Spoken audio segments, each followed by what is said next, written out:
오늘은 베드로전서 5장 1절부터 14절까지 말씀입니다. 제목은 양무리의 본이 되라. 너희 중 장로들에게 권하노니 나는 함께 장로된 자요 그리스도의 고난의 증인이요 나타날 영광에 참여할 자니라. 너희 중에 있는 하나님의 양무리를 치되 억지로 하지 말고 하나님의 뜻을 따라 자원함으로 하며 더러운 이득을 위하여 하지 말고 기꺼이 하라. 맡은 자들에게 주장하는 자세를 하지 말고 양무리의 본이 되라. 그리하면 목자장이 나타나실 때에 시들지 아니하는 영광의 관을 얻으리라. 젊은 자들아, 이와 같이 장로들에게 순종하고 다 서로 겸손으로 허리를 동이라. 하나님은 교만한 자를 대적하시되 겸손한 자들에게는 은혜를 주시느니라. 그러므로 하나님의 능하신 손 아래에서 겸손하라. 때가 되면 너희를 높이시리라. 너희 염려를 다 주께 맡기라. 이는 그가 너희를 돌보심이라. 근신하라. 깨어라. 너희 대적 마귀가 우는 사자같이 두루다니며 삼킬 자를 찾나니 너희는 믿음을 굳건하게 하여 그를 대적하라. 이는 세상에 있는 너희 형제들도 동일한 고난을 당하는 줄을 알미라. 모든 은혜의 하나님 곧 그리스도 안에서 너희를 부르사 자기의 영원한 영광에 들어가게 하시니가 잠깐 고난을 당한 너희를 친히 온전하게 하시며 굳건하게 하시며 강하게 하시며 털을 견고하게 하시리라.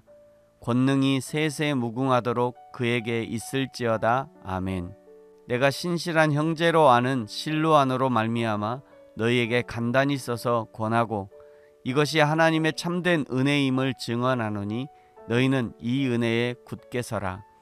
택하심을 함께 받은 바벨론에 있는 교회가 너희에게 문안하고 내 아들 마가도 그리하느니라.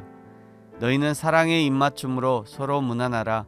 그리스도 안에 있는 너희 모든 이에게 평강이 있을지어다. 아멘. 베드로전서는 종말을 사는 성도들이 고난에 대해서 어떤 자세를 취해야 하는가에 대해서 말씀합니다. 고난을 어떻게 피할 것인가가 아니라 설령 불시험이 온다 해도 그것을 이상한 것으로 여기지 말고 오히려 감사하고 즐거워하라고 권면합니다. 오늘 5장은 장로들, 젊은이들 그리고 모든 성도들에게 주는 권면과 마지막 인사로 구성되어 있습니다. 먼저 1절부터 4절까지는 장로들에게 주는 권면입니다. 여기 장로라고 하는 것은 당시 교회의 지도자들을 말하는 것입니다. 그 장로들은 그리스도의 고난의 증인이요 나타날 영광에 참여할 자라고 하지요.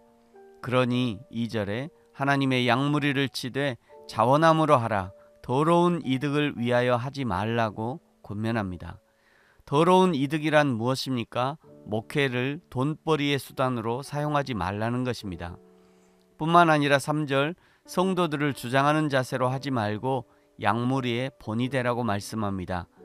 본이 되라는 것은 고난에 대처하는 자세의 본이 되라는 것이지요. 궁핍이라는 고난이 찾아올 때 그 궁핍을 해결하기 위해서 목회를 뒤로하고 당장 입에 풀칠할 것을 위해 이리저리 뛰어다니는 모습이 아니라 오히려 하나님이 공급하실 것을 믿음으로 견디어내고 또 실제로 하나님이 공급하시는 것을 경험하고 그것이 증거가 되어서 양무리의 본이 되라고 말씀하는 것입니다. 4절에 말씀합니다. 그렇게 본이 되도록 견뎌내고 이겨내면 목자장이 나타나실 때 예수님께서 심판주로 재림하실 때 시들지 아니하는 영광의 관을 얻을 것이라고 말씀합니다. 우리 그리스도인들이 인내해야 하는 이유가 바로 이것이지요. 우리 주님이 다시 오시는 그날에 우리의 눈에서 눈물을 씻어주시고 위로해 주실 것을 기대하기 때문에 오늘을 인내하고 견뎌내는 것입니다. 5절부터는 젊은이들에게 주는 권면입니다. 5절 젊은 자들아 이와 같이 장로들에게 순종하고 다 서로 겸손으로 허리를 동이라. 하나님은 교만한 자를 대적하시되 겸손한 자들에게는 은혜를 주시느니라. 아멘. 먼저 지도자에게 순종하라고 말씀합니다. 성경이 명령하는 것은 그것이 결코 쉽지 않기 때문이죠. 자연스럽게 되지 않는 것입니다. 의지를 들이고 결단을 해야 드디어 가능한 덕목입니다. 이 순종함을 위해서 겸손으로 허리를 동이라고 말씀합니다. 겸손한 자가 순종할 수 있고 6절 그 겸손한 자를 때가 되면 높여주시겠다고 말씀하십니다. 7절부터는 모든 성도들에게 주시는 권면이죠. 먼저 염려를 주께 맡기라고 말씀합니다.